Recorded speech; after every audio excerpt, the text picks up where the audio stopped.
our pilgrimage is to come onto the Sea of Galilee on one of the Jesus boats.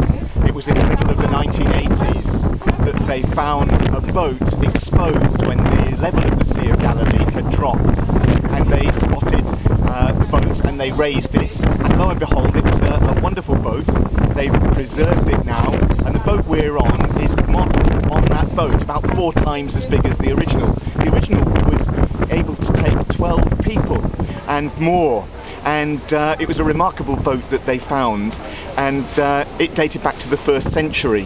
What it showed was that here on the Sea of Galilee was a significant fishing industry, and Zebedee didn't only have his sons fishing for him, but there were also the hired men that he had.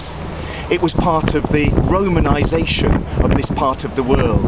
Cities were being built. The city of Tiberias, where we're staying, Caesarea Philippi, by the 2 sons of Herod the Great, Herod Antipas and Philip. And as their cities were built, so the Roman feasting and the Roman occupation took a real hold. And the fishing industry was part of that. Zebedee and his sons were very much involved with it. And then along came Jesus and said, "Come, follow me. Leave your nets and follow me." And leaving their nets was to leave the Romanization process, follow a different way of being part of the kingdom of God, a way that involved love for God, love for neighbour, love for enemy too, peacemaking as well. This was the way that brought the disciples into conflict, not only with the leading Jewish authorities, but the Roman authorities too. And the conflict was one that led to great struggle.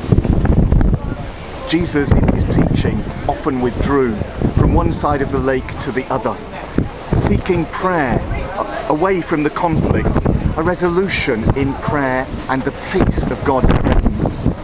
And on one of those crossings, he walked across the water to meet the disciples who were on their own, and he said to them simply, "Take heart, it is I, do not be afraid." And on another occasion, crossing the lake, the storm arose, the winds blew. Maybe it was a presage of the kind of storms they were going to face as they made their way to Jerusalem and to confront the authorities. And as the storm raged, Jesus asleep, and the disciples raised him, and he simply said, "Peace, be still," and the storms abated. No matter what the storms are that we experience, may we hear the words of Jesus, "Take heart, it is I, do not be afraid."